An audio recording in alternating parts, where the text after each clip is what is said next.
Hello once again, this is Eric with Master Tool Repair.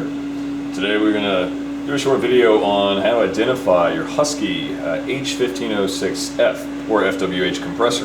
This is a very popular compressor. It had two different versions made. We had a Type 1, Type 2 model, and they are almost identical except for two major differences. The two compressors use different pressure switch and a different regulator. Here of course we have the Type 2 and the Type 1, the earlier Type 1 here. And now the only way to identify them for sure, to find correct replacement parts, is to have your part numbers from your manual. Ideally that is the only way to be 100% accurate. Now if you are missing your manual or don't have any part numbers, of course you can take the cover off. You can identify these parts to identify which type you have. Now again, that cover must be removed in order to obviously reveal the pressure switch and the regulator, so make sure you do take the cover off.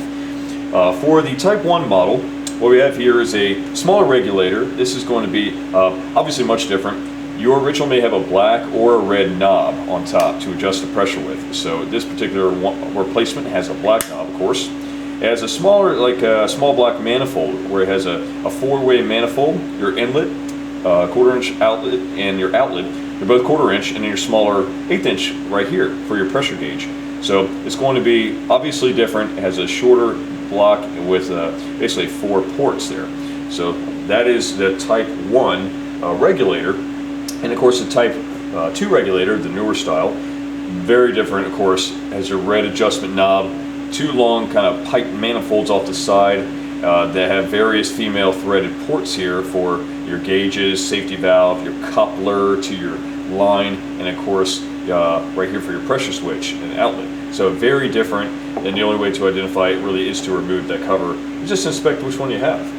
And now the pressure switches are extremely different. On the Type 1 earlier model, we have the more typical style pressure switch, whereas your electrical comes up from the bottom for your power cord and your motor, your little unloader valve, and of course your manifold attached to the tank, and your gauge and safety valve will also attach to this bottom manifold.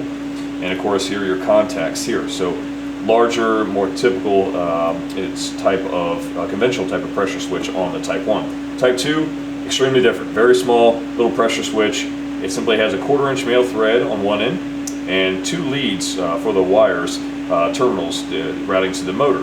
And of course this would install onto the end of the regulator manifold. So it simply installs into the female pipe on the manifold. So those are obviously two very different aspects of the Type 1 and the Type 2. Again, if you don't have part numbers, please take a look at the photos in the video that we have here, of course, and to identify it, or call into a sales rep at Master Tool Repair, and we'll be glad to assist you further. I think that about does it. Thank you once again for watching.